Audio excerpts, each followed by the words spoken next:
Ese es un verdadero soldado, cariño. No como tú. Bueno, ya sabes. La voz era la de mi padre Roberto, un coronel retirado del ejército que creía que su carrera en logística lo había convertido en un general de campo de batalla. Las palabras eran familiares, goteando con ese orgullo casual y engreído que reservaba solo para mí. Pero el hombre al que se dirigía, un teniente comandante de la Armada llamado Comandante Lobo Pérez, no se reía. Su sonrisa simplemente se congeló. Ignoró a mi padre por completo y dio un medio paso hacia atrás de mí. Toda su postura pasó de relajada a rígida como si acabara de ver un fantasma. Sus ojos se clavaron en mi rostro. Espera, susurró, su voz atónita. Conozco esa cicatriz. Señalaba la diminuta y tenue línea blanca justo encima de mi sien. Tú eres Ángel. 2 horas antes, esa misma barbacoa en el jardín estaba en pleno apogeo. Era el evento anual de mi padre, Veteranos ayudando a veteranos, para el 4 de julio, su día favorito del año. El único día en que podía interpretar al gran hombre que presidía la reunión de sus viejos compañeros del ejército, la mayoría de los cuales, como él, nunca habían salido del almacén de suministros.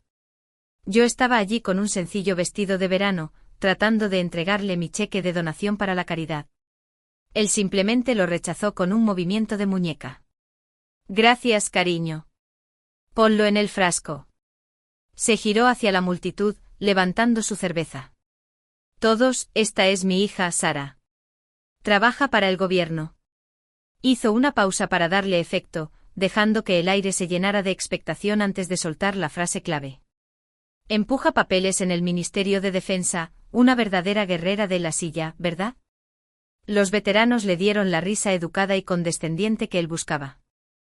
Yo simplemente me quedé allí, mi rostro una máscara de neutralidad cuidadosamente construida. Esto no era nada nuevo. Era el mismo desprecio que había sentido cuando saqué un 10 en mi examen final de física o cuando terminé la formación básica. Era simplemente un martes más. Pero luego empeoró. Rodeó con el brazo a Lobo Pérez, el SEAL al que había estado tutelando a través de la Asociación de Veteranos y su caballito de batalla personal para el día. Ahora a este tipo, este sí que es de verdad, anunció mi padre con voz atronadora. Acaba de regresar de un viaje clasificado. No puede hablar de ello. Guiñó un ojo como si estuviera al tanto de secretos que no podía comprender en absoluto. Luego me miró directamente a mí. Su voz era fuerte, intencionalmente fuerte, para que todos pudieran escuchar. Los talibanes ni siquiera te harían parpadear, Sara. Se rió esa horrible risa despectiva, y golpeó físicamente el bíceps de Lobo. Pero este es un verdadero soldado. Observé el rostro de Lobo. Parecía incómodo. Profundamente incómodo. Yo simplemente me quedé allí, con el cheque aún en la mano, sintiendo esa familiar furia fría asentarse en mi estómago. No era solo un insulto. Era una declaración pública de mi inutilidad. Mi padre acababa de declararme públicamente una cobarde. No tenía idea de que lo acababa de hacer frente al único hombre en la tierra que conocía la verdad. Para entender la revelación que estaba a punto de ocurrir en su propio jardín, tienes que entender mi verdadero trabajo. A mi padre le encantaba ser el centro de atención en las cenas de los domingos. Ya iba por su segunda botella de vino, contando alguna historia salvajemente exagerada sobre su tiempo en el servicio. Era un coronel de logística, pero en sus historias era un comandante de campo de batalla. Verán, rugiría, resolví esa crisis de la cadena de suministro en el 04. Decisiones reales bajo presión real. La familia asentía, mi madre especialmente pendiente de cada palabra. Yo simplemente aprendí a mantener la cabeza baja, concentrándome en mi comida. Era más fácil que intentar. Recuerdo una cena justo después de haber pasado 6 agonizantes meses terminando mi tesis de posgrado. Estaba orgullosa de ella. Solo quería compartir algo real por una vez. Papá, dije, esperando una rara pausa en su monólogo. Finalmente terminé mi tesis sobre vulnerabilidades de redes cifradas. Se detuvo a mitad de un gesto. Me miró, parpadeó y luego me dio esa horrible palmada tranquilizadora en la mano. Qué bien, cariño, dijo, su voz goteando con descendencia. Todas esas cositas de ordenador son monas. Realmente monas. Luego se volvió hacia la mesa. Pero en el mundo real, dijo señalándose a sí mismo, tienes que tomar decisiones reales. Esa era mi etiqueta. Mona. Era el mismo mona que usaba cuando construí mi primera computadora con piezas de repuesto. El mismo mona cuando obtuve mi nombramiento. Más tarde esa noche mi madre Elena, una mujer que creía que la paz familiar era más importante que la equidad de cualquiera, me encontró en la cocina. Ya sabes cómo es tu padre, susurró como si fuera una fuerza de la naturaleza que simplemente teníamos que soportar. Solo desea que tuvieras un trabajo más sencillo. Algo de lo que pudiéramos presumir. Yo solo asentí, la familiar frialdad instalándose. ¿Qué había que decir? Presumir significaba una boda, un título de abogada o un gran ascenso obvio. No significaban mis éxitos silenciosos y clasificados. Toda mi vida, toda mi carrera, era algo que debía ocultarse, por lo que pedir disculpas. Yo era la decepcionante administrativa en una familia que adoraba una imagen falsa y hueca de un guerrero. No tenían ni idea. Su hija papeleadora vivía una segunda vida completamente, una vida que ni siquiera podía insinuar. Mi mundo real no era un cubículo en el Ministerio de Defensa. Mi mundo real era una habitación estéril, oscura y sin ventanas llamada SCIF, una instalación de información compartimentada sensible. Cuando iba a trabajar, no me ponía una americana. Me ponía un mono de vuelo. Yo era la capitana Sara Jiménez, Fuerza Aérea Española, una coordinadora de ISR de élite. Mi indicativo era Ángel. Mi mundo era un banco de una docena de pantallas. Mi rostro iluminado solo por el frío resplandor verde térmico de una transmisión de Drondipe desde la otra mitad del mundo.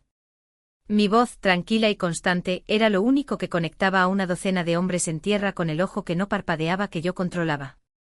Vivía de la adrenalina de decisiones reales de vida o muerte. Recuerdo una noche, una mala noche. Odín 3, aquí Ángel, dije, mi voz baja y uniforme en el auricular. Tengo un ojo fijo en su HVT. Tengan en cuenta, estoy pintando una firma de calor secundaria. 6, no, 8 hombres en edad militar, 200 metros, su cuadrante sureste. El líder del equipo en tierra, Lobo, estaba moviendo a sus hombres directamente hacia allí. Eso es una zona de exterminio, Odín, interrumpí, mi voz más aguda. Odín 3, armas en seguro.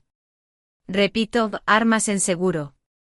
Él estaba discutiendo, diciendo que su inteligencia era buena, que el edificio estaba despejado. Pero mi instinto, mi entrenamiento, gritaba. Estoy haciendo el cambio, declaré, mi voz sin dejar lugar a discusión. Los estoy redirigiendo al punto de extracción Bravo. Muévanse ahora. Al día siguiente estaba en el informe posterior a la acción. Mi CEO, el general Ruiz, un hombre curtido y sin rodeos que valoraba la competencia, no el género, estaba revisando los datos. No sonrió. No era un hombre sonriente. Pero me miró con un respeto profundo y silencioso que nunca, en toda mi vida, había visto en los ojos de mi propio padre. Su decisión salvó a todo ese equipo de élite, capitana, dijo, su voz un murmullo grave. Estaban caminando hacia una trituradora de carne. El líder del equipo de Odín 3, un teniente comandante llamado Pérez. Le debe la vida. Les debe la vida de todos ellos. Yo me sentaba en esas cenas familiares escuchando a mi padre presumir de redirigir piezas de carretillas elevadoras, y todo lo que podía ver era esa filmación térmica. Veía la zona de exterminio en la que no entraron. Escuchaba la respiración de Lobo en mis auriculares, agitada por el miedo y luego nítida por el alivio. Mi padre estaba desesperado por estar cerca de la punta de la lanza. No tenía idea de que su propia hija era la lanza. Había protegido su frágil ego durante toda mi carrera. En esa barbacoa, de pie entre las cenizas de mi propia humillación, decidí que ya había terminado. Simplemente me quedé allí. La risa de los amigos de mi padre, ese sonido húmedo y educado, se sentía como si se estuviera empapando en mi piel. Las llaves de mi coche ya estaban en mi mano. Mi primer pensamiento, mi único pensamiento fue correr. Simplemente largarme. Dejar que él tuviera su pequeño reino de fantasía en el jardín. Era lo que siempre hacía. Simplemente desaparecía de nuevo en mi vida real, esa en la que no era un chiste, y le dejaba que hiciera de gran hombre. Era más fácil. Siempre era más fácil. De hecho, me di la vuelta para irme. Estaba a mitad de camino de la puerta cuando vi la cara de Lobo. No se reía. No miraba a mi padre con admiración. Me estaba mirando a mí, no con lástima. Conocía la lástima. Y esto no era eso. Esto era otra cosa. Un reconocimiento inquietante y cada vez más claro. Y en ese segundo una claridad fría y dura me invadió. No tenía que luchar contra mi padre. No tenía que decir ni una palabra. La verdad lo haría por mí. Dejé de caminar. Me di la vuelta. Mis llaves aún apretadas en mi puño. Mi padre, al verme regresar, lo malinterpretó por completo. Pensó que era su misión. Ah, decidiste quedarte, cariño. Bien. Se rió entre dientes. Ve a buscarle otra cerveza a Lobo. Eso fue todo.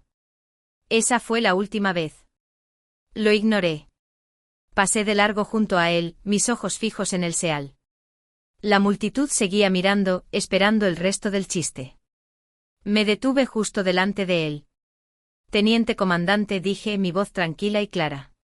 Mi padre se equivoca. No soy administrativa. Dejé que el silencio se prolongara un instante.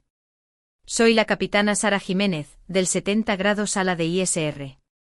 Vi sus ojos entrecerrarse. Hemos trabajado juntos, añadí. Aunque no conozcas mi cara. Él solo me miró confundido.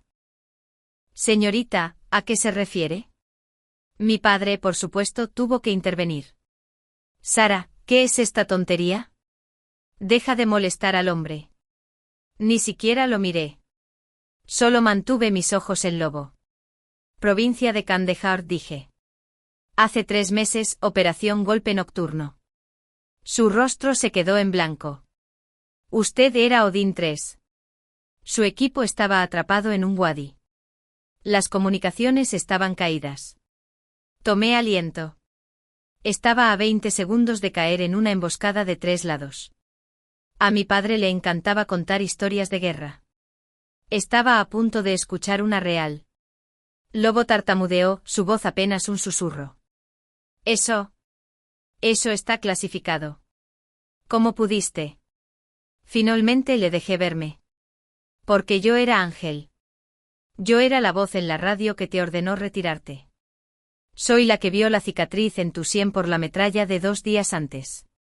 Justo antes de que pidiera el ataque aéreo. El chisporroteo de la parrilla de repente sonó ensordecedor. La música no solo se había apagado. Se sentía como si alguien hubiera absorbido todo el sonido del aire. Cada uno de los amigos de mi padre, todos esos hombres que acababan de reírse de mí, estaban congelados. Simplemente estaban mirando, sus hamburguesas y cervezas olvidadas. Entonces escuché un estruendo. La botella de cerveza de Lobo Pérez se le había resbalado de la mano, rompiéndose en los adoquines del patio. El sonido fue agudo, violento y resonó en el silencio sepulcral. Ni siquiera miró los cristales rotos. Simplemente se puso rígido. Todo su cuerpo se tensó. No fue un saludo exactamente. No se saluda en una barbacoa en el jardín, pero fue otra cosa. Era la postura refleja e instintiva de un soldado dirigiéndose a un superior. Era la postura de un hombre que acababa de ver. Bueno, un fantasma. Su voz era un susurro ahogado. Ángel. Dios mío. Tragó saliva con dificultad, sus ojos muy abiertos, recorriendo mi rostro como si no pudiera creer lo que estaba viendo. Tú eres. Eres el ángel de la muerte. Así te llamábamos. Nosotros. Nosotros pensamos que eras un mito. Una leyenda. Una leyenda, pensé. Mi padre me llamaba papeleadora. Su héroe me llamaba leyenda. Mi padre finalmente encontró su voz. Era entrecortada, confusa. Lobo, ¿qué es esto? ¿De qué estás hablando? Intentó reír. Un sonido patético y sibilante. Esta es mi hija. Ella está mintiendo. Se lo está inventando. Sara, ¿qué es esto? Buscaba una salida para que yo saliera del personaje y su pequeño mundo volviera a la normalidad. Pero Lobo ni siquiera me dejó responder. Se giró hacia mi padre y la admiración en su voz fue repentinamente reemplazada por una furia fría y aguda. Señor coronel, dijo, y la forma en que dijo coronel hizo que sonara como un insulto. Cállese. Solo cállese. La falta de respeto fue tan total, tan inmediata, que mi padre retrocedió. Lobo se volvió hacia mí y su voz temblaba.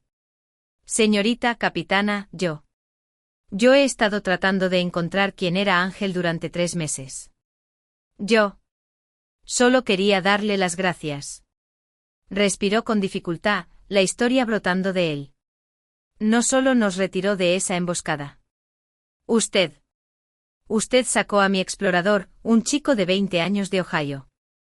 Lo sacó de una placa de presión, un IED en la oscuridad, solo con su voz. Me estaba mirando, pero creo que estaba de nuevo en ese wadi. Nos guió metro a metro por todo ese sector mientras usted tenía un drondipe manteniendo una zona de exterminio a nuestro alrededor. Usted nos salvó a todos. El silencio que siguió fue absoluto. El rostro de mi padre estaba blanco como las calorías. Parecía pequeño. Toda esa fanfarronería, toda esa persona de guerrero que había construido durante 30 años, simplemente se evaporó. Había desaparecido. Sus amigos ya no lo miraban con respeto. Lo miraban con una lástima y un asco cada vez más claros y repugnantes. Él los había hecho reírse de ella. Lo intentó una última vez. Su voz era un susurro desesperado y suplicante, pero ella empuja papeles. Ella es solo Sara. Lobo negó con la cabeza, sus ojos nunca apartándose de los míos. Señor, su hija, dijo enfatizando la palabra, es uno de los ojos de ISR más condecorados de todo el teatro. Los papeles que ella empuja son el visto bueno para las Hawk. No nos movemos, no respiramos, no atacamos hasta que ella lo diga. Vivimos o morimos según su palabra. Mi padre había pasado toda mi vida enseñándome la importancia de la clase guerrera. Al final, solo le tomó 30 segundos a uno real enseñarle quién era quién. La fiesta simplemente murió. El silencio era más pesado que el aire húmedo de julio. Los amigos de mi padre, los hombres que se habían estado riendo de sus chistes hacía solo unos minutos, de repente encontraron sus zapatos increíblemente interesantes. Se fueron uno por uno en un desfile torpe y arrastrando los pies. Algunos de ellos, los que realmente habían servido, me asintieron al salir. No fue un adiós amistoso. Fue un gesto corto y brusco de respeto. Un respeto que deliberadamente no le dieron a mi padre, que seguía de pie junto a la parrilla, con la apariencia de un hombre que acababa de ser vaciado. Lobo se quedó atrás. Esperó hasta que todos se fueron, con las manos entrelazadas a la espalda. Señorita capitana Jiménez. Todavía le costaba mirarme a los ojos, como si estuviera avergonzado por la escena que acababa de presenciar. Mi equipo, los hombres de Odín 3. Les haría mucha ilusión si pudieran conocerla. Para agradecerle apropiadamente. Yo simplemente asentí. Veré qué puedo hacer, teniente comandante. Revisaré mi agenda. Fue una cortesía simple y profesional. Mi padre finalmente intentó hablar. Dio un paso hacia mí, con la mano medio levantada. Sara, yo. Su voz era algo patético y roto. Yo no. No lo dejé terminar. No necesitaba escuchar la excusa. No necesitaba escuchar nada de él. Simplemente lo miré, mi rostro tranquilo, vacío de toda la ira que había sentido antes. Simplemente se había ido. Tengo que irme, dije, mi voz inexpresiva. Tengo una reunión informativa. Y me di la vuelta y me marché. No miré atrás para verlo de pie, solo en su jardín con una botella rota a sus pies. Un año después, ya no era la capitana Jiménez. Era la comandante Jiménez. Estaba de pie a la cabecera de una mesa de reuniones de última generación en el cuartel general del Mando de Operaciones Especiales. Llevaba mi uniforme de gala, mi nuevo rango brillando en mis hombros, y estaba dirigiendo el informe posterior a la acción de una importante operación que había supervisado personalmente. La sala estaba llena. En la primera fila, escuchando con suma atención, estaba el general Ruiz. A su lado estaba Lobo Pérez, y junto a él los 6 miembros supervivientes de su equipo SEAL, los hombres de Odín 3. Habían venido solo para estar allí.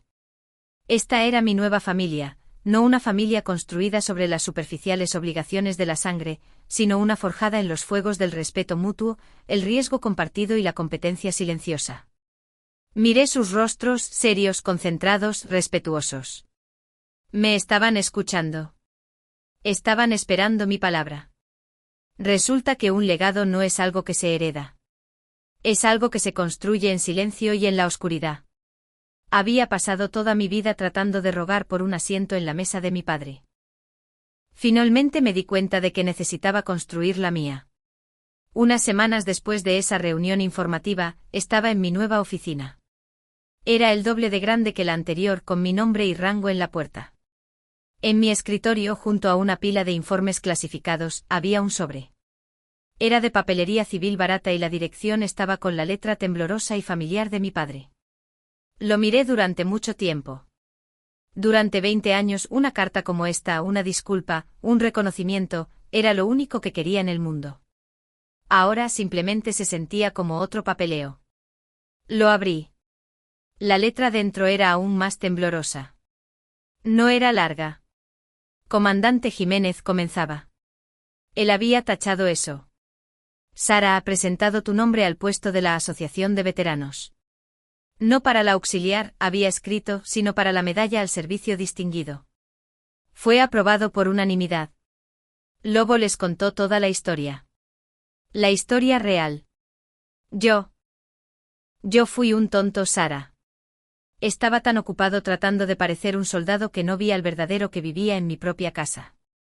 Estoy tan orgulloso de ti, y lo siento mucho, papá. Lo leí 2 veces. No hubo una oleada de emoción, ni lágrimas, ni ira, ni siquiera triunfo. Era solo información. Era un hecho. Un cabo suelto finalmente atado. Pensé en todos los años que habría llorado. Todos los años que habría dado cualquier cosa por ese párrafo. Ahora simplemente se sentía tranquilo. Doblé la carta 1 vez, 2 veces. Abrí el cajón inferior de mi escritorio, un cajón etiquetado como personal, y lo coloqué dentro, encima de mis antiguos papeles de nombramiento. Luego cerré el cajón. Volví a mi monitor, a los datos operativos brillantes de 3 continentes diferentes, y volví al trabajo. Mi padre creía que un legado era algo de lo que se gritaba. Aprendí que un verdadero legado es algo que se construye en silencio y es reconocido por los mejores.